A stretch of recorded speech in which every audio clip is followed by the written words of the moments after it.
So viewers, we now see the Better Identify Client screen. We'll do this part later. As soon as we log in, we are greeted with this screen providing some information. It's also asking for a TP-Link ID. We'll skip these for now and click Maybe Later. Once we are logged in, we see the home screen. The first tab is Internet. Inside this tab, we can see the Internet status. The connection type is static. The WAN MAC address of the connected Internet is shown here. The Internet IP address is on the right, and the online duration shows how long it has been connected. Now, if we click on the router icon, we first see the device name at the top. Below that, it shows the LAN MAC address through which we are connected. Then we have the IPv4 address for the LAN side, and the LAN side IPv6 address is also displayed here. Moving down, we can see the wireless section. It shows the connected wireless devices and network names for 2.4 GHz and 5 GHz. You can see the SSID, password, channel name, and status is on. Below that, it shows the MLO network information, including its name, password, channel, and status. From here, we can also see information about the guest network we created, and below that is the IoT network information. At the very bottom, we have the performance monitor, showing graphs for performance load, including CPU load and memory usage. And at the bottom, the Ethernet status shows which internet ports are working and at what speeds they are operating. Now let's look at the mesh network. Here we can see the mesh devices. On the top right, there's an Add icon to add new devices. We can see all currently connected mesh devices here. Next, in the Clients section, we see 12 connected clients. The number 12 is shown at the top. Scrolling down, we see the device info for connected clients, the interface they're using, like 5G, their real-time upload and download speeds, and any speed limits you've set. You can modify these settings using the Modify icon or Edit button on the right. We can see various devices here, like IoT, 5G, MLO, and 6G networks. Now let's go into Internet settings. We can see our device is connected via static IP with our ISP. If we look at other connection types, there's Dynamic IP. As you know, Dynamic IP requires no configuration. It automatically discovers the settings. Below is the MAC clone option with 3 choices: Use Default, Clone Current, or Use Custom MAC Address. After Dynamic, we have PPPoE. For this, your ISP will provide a username and password, which you need to enter here to connect. Next is PPTP, which is essentially a VPN-type connection. It requires several pieces of information. You can use dynamic or static PPTP. You'll need to provide the IP address, subnet mask, gateway, and DNS info provided by your ISP or PPTP service provider. Then there's L2TP, another type of VPN connection. Similar to before, if your provider uses L2TP, like over a phone line, you'll need to enter the specific information or just use dynamic if applicable. Now, let's go into wireless settings.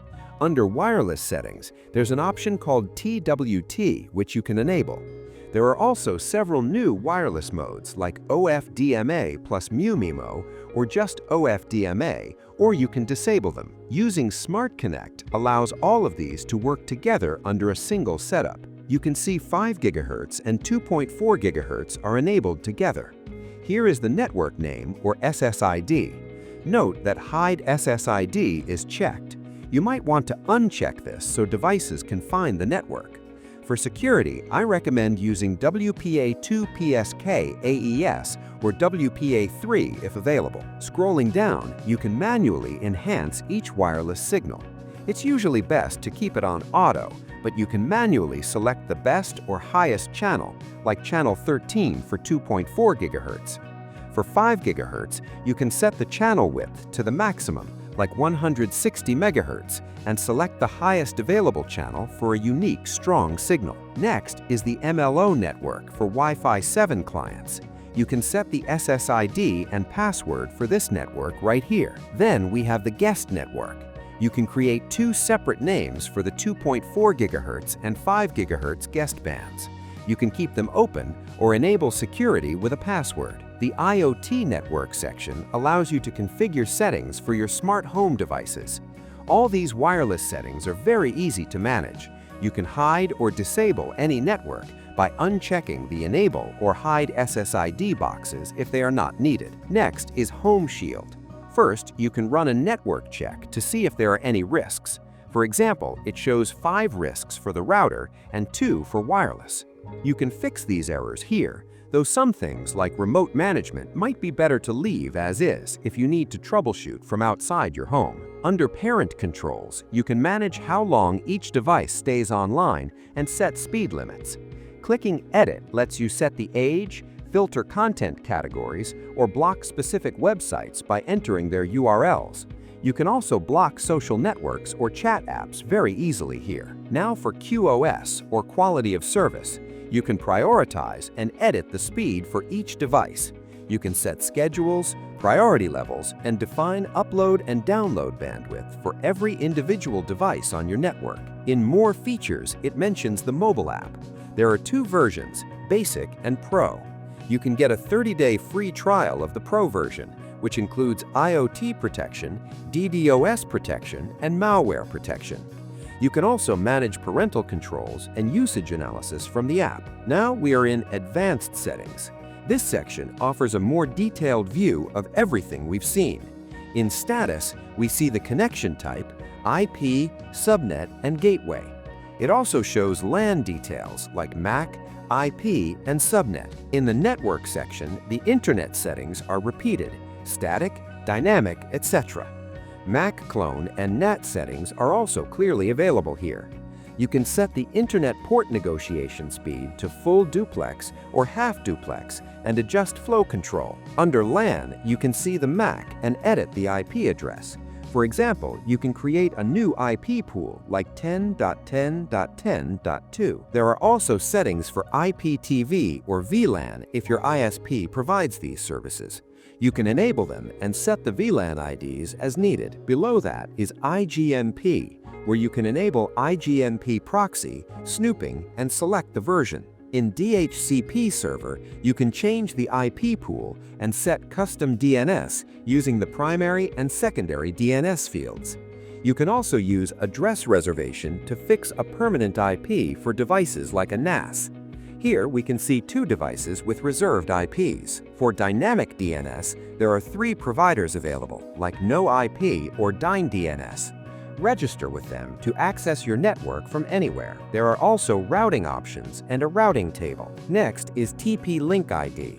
You can sign up and create an ID to check your router status, make corrections, or troubleshoot even when you are away from home. The wireless settings are repeated here in the Advanced section, showing the same details for 2.4 GHz, 5 GHz, and MLO. The guest network settings here are more detailed, allowing you to set effective time limits and control bandwidth for guests. You can also give guests permission to access your local network if you have a NAS or other local services. IoT Network and Wireless Schedule are also here. You can set a schedule to automatically turn the Wi-Fi on or off, which is great for office environments. Regarding WPS, I personally recommend keeping it off as it can be a security risk, but if you need it, you can use a client's PIN or the router's PIN method. Additional settings include IP isolation, airtime fairness, and other professional tweaks. Under USB, you can enable storage sharing. If you connect a device to the USB port, you can access it via FTP or SMB for Windows or Mac. You can also manage file sharing and create specific users for this service. There is also a time machine option specifically for Mac users to use a connected USB drive for backups. In NAT forwarding, you can find port forwarding, port triggering, UPnP status, and DMZ to enable them or disable them. HomeShield is accessible here again for network checks, parental controls, and QoS. Under Security, you have the Firewall options and access control to manage which specific devices can access the network. You can also use IP and MAC binding to bind devices to specific IPs and explore ALG settings. Device isolation allows you to isolate specific devices, like IoT devices, from the rest of the network. Then there's VPN Client, where you can use services like NordVPN, Surfshark, or WireGuard by uploading their config files. This router can also act as a VPN server. You can enable OpenVPN, PPTP, L2TP IPsec, or even WireGuard. This is very useful if you are abroad and need to access your home NAS or office network securely. You can create VPN users right here. Another important setting is IPv6. Depending on your ISP, you can set this to dynamic, static, PPPoE, or pass-through. Your ISP will guide you on which one to choose. Under Smart Life Assistant, you can connect the router to Amazon Alexa or Google Assistant for voice control. EasyMesh lets you connect multiple TP-Link devices to create a seamless mesh network, eliminating dead zones in your home. You can set this router as the main. Finally, in System, we have Firmware Update. You can set it to update automatically or perform a local update by uploading a downloaded file. You can also update mesh satellite devices from here. Backup and Restore lets you save your settings with one click or restore them later. Factory Default will completely reset the router for a fresh setup with a new ISP. In Administration, you can change the admin password and enable password recovery via email, so you don't have to reset the router if you forget the password. You also have System Log, Diagnostics for ping and traceroute tests, time settings, and a reboot option. You can even schedule reboot, for example at midnight, to keep the router running smoothly. LED Control allows you to turn off the router's lights or set a night mode if the blinking lights disturb you at night. Lastly, Eco Mode offers normal, power-saving, and ultra power-saving modes to reduce energy consumption when the network is not in use. At the top, we have the Update, Logout, and Search buttons, as well as language settings where you can choose your preferred language. That's all for today. If you liked the video, please hit the subscribe button. Stay tuned. Have a good day. Ta-da!